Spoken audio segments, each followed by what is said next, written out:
Assalamualaikum warahmatullahi wabarakatuh. Sebelumnya perkenalkan saya Muhammad Rifan Hadi Saputra, NPM 24783016 dari kelas RPL 4A. Di video ini saya akan sedikit menjelaskan apa itu web service atau bisa disebut sebagai jembatan sakti dunia digital. Nah, melalui PPT ini saya akan sedikit menjelaskan apa saja apa itu web service dan implementasinya. Saja kita ke pembahasannya.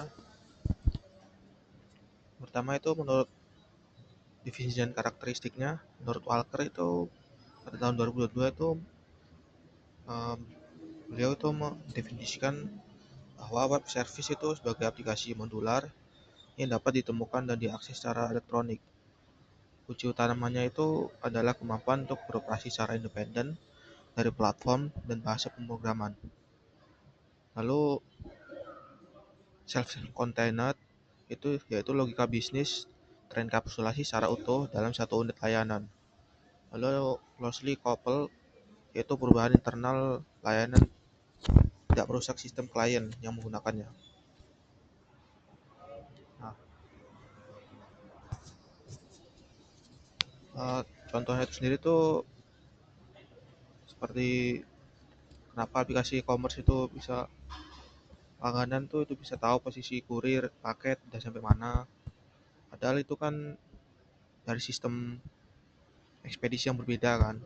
Nah, atau gimana caranya kita bisa login ke game atau akun Google atau Facebook. Nah, rasanya itu ada di web service. Nah, web service ini tuh kayak penerjemah universal yang bikin aplikasi-aplikasi di seluruh dunia itu bisa ngobrol meski beda bahasa. Nah, mungkin ini tadi gambarannya tentang web service-nya. Nah, kenapa sih ini tuh penting banget di zaman sekarang? Karena misal bayangin kalau nggak ada web service, programmer harus bikin ulang semua fitur itu dari nol atau dari berkosongan lah. Nah, itu kan pasti capek. Dengan adanya web service itu kita tinggal panggil fungsi yang udah ada, efisien, sehingga itu bisa efisien waktu dan pastinya menghemat biaya. Selanjutnya itu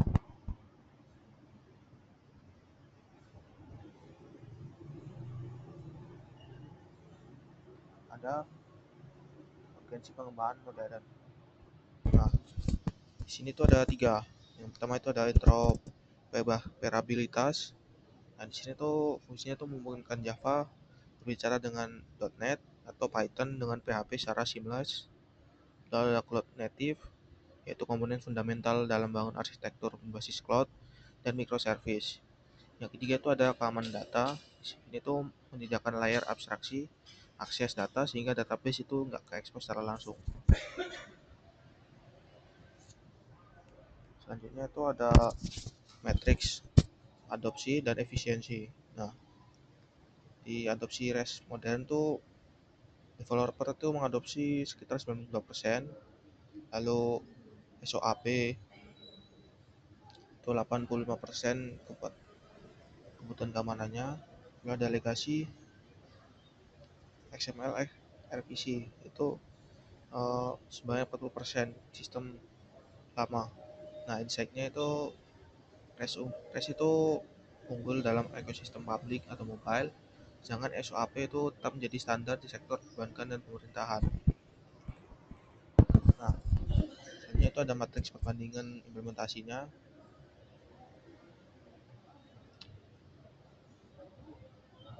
Pertama itu ada misal ada format besar itu di XML RPC itu XML only, di SOAP juga XML only. Dan untuk di REST API itu ada JSON, XML, HTML, dan teks. Lalu yang kedua itu paspor. Di XML RPC itu berupa HTTP, kalau di SOAP itu berupa HTTP, SMTP, dan TCP. Sedangkan di REST API itu berupa HTTP atau HTTPS. Lalu ada caching. Di XML RPC itu tidak bisa dilakukan. dan sedangkan di SOAP itu sulit dilakukan, sedangkan di REST API itu sangat mendukung. Nah, untuk standarnya itu di XML itu minimal, sedangkan di SOAP itu sangat ketat dengan ketentuan W3C. Lalu sedangkan di REST API itu standar itu tergantung prinsip arsitektural.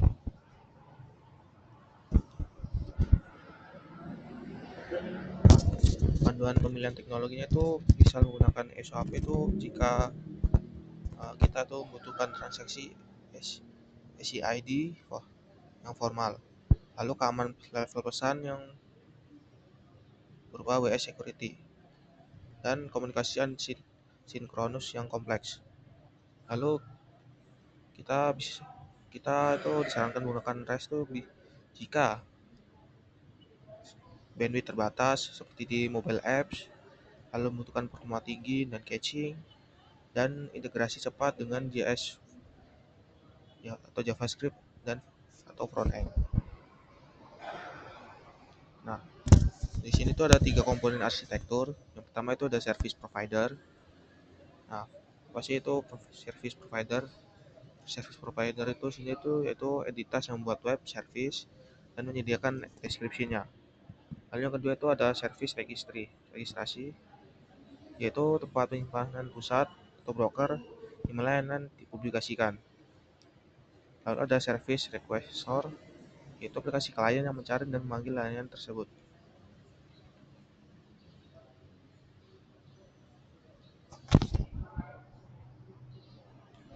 Nah, mungkin akan saya sedikit tambahan tuh. Nah, di service provider tuh analoginya tuh seperti penjual. Nah, dia tuh yang punya langganan, misal layanan di cek ongkir, itu bakal publish atau naruh iklan di katalog. Lalu di service registry ini anggapannya tuh seperti katalog atau yellow page, yaitu tempat ngumpulnya daftar layanan. Nah, di sini semua itu informasi layanan tuh disimpan biar gampang dicari. Nah, yang untuk service requester itu anggapannya tuh seperti si pembeli. Nah, ini tuh ini aplikasi kita. Nah, kita tuh bakal mencari atau search layanan di katalog tadi. Nah, pas ketemu yang cocok dengan kita tuh bakal langsung connect ke si penjual buat tukeran data. Nah, simpelnya tuh seperti publish, find, terus buy. Jadi kita tidak perlu bingung lagi kalau dengar istilah arsitektur ini. Lanjut itu ada alur operasi web service. Nah, tadi yang seperti saya jelaskan tuh itu publish. Di sini tuh provider mendaftarkan kontrak layanan ke registry. Kalau ada find, ini requester tuh mencari kriteria layanan di registry. Lalu ada bind atau menghubungkan. Di situ requester memanggil endpoint provider secara langsung. Selanjutnya itu ada kontrak WSDL. Nah, WSDL atau yang punya kepanjangan itu Web Service Description Language itu adalah dokumen XML yang mendeskripsikan secara teknis bagaimana cara berkomunikasi dengan web service.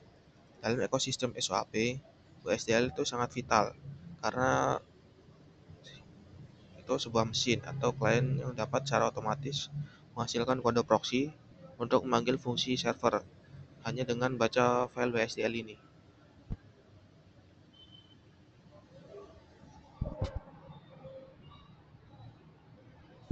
Yaitu ada komponen dokumen WSDL. Yang pertama itu ada types, itu fungsinya untuk mendefinisikan tipe data custom yang digunakan atau XSD. Yang kedua itu ada message. Nah, fungsinya itu untuk mendefinisikan abstrak dari data yang dikirimkan seperti input atau output. Lalu ada port type, yaitu fungsinya yaitu kumpulan operasi atau metode yang didukung layanan. Lalu ada binding, yaitu menghubungkan port type ke protokol fisik, misal SOAP over HTTP dan format data. Lalu ada service dan port, itu fungsinya tuh untuk menentukan alamat lokasi atau URL endpoint di mana layanan tuh dapat diakses secara nyata. Nah, USDL itu sangat penting karena tanpa ini tuh misal tuh beli tuh nggak tahu gimana cara ngobrol sama si penjual.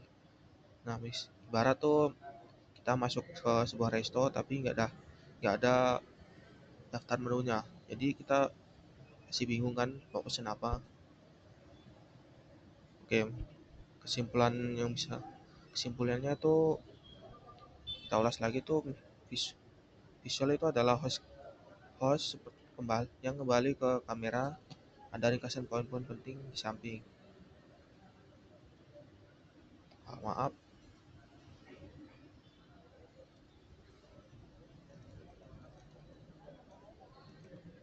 eh, kesimpulannya tuh web service itu nggak sesulit seperti namanya. Dia itu seperti pahlawan di balik layar yang bikin dunia digital kita itu terasa terhubung satu sama lain tanpa ada yang web server service itu kita mungkin masih manual mindahin data pakai flash disk antar sistem. Intinya tuh web service ini paham kebutuhan sistem yang kita pakai. Kalau butuh yang kokoh itu kita pilih SOAP, kalau mau yang lincah itu kita pakai REST, dan jangan lupa dokumentasi atau SDL itu kuncinya. Oke, mungkin sekian pembahasan dari saya itu. Kalau kurang lebihnya saya mohon maaf. Saya akhiri. Wassalamualaikum warahmatullahi wabarakatuh.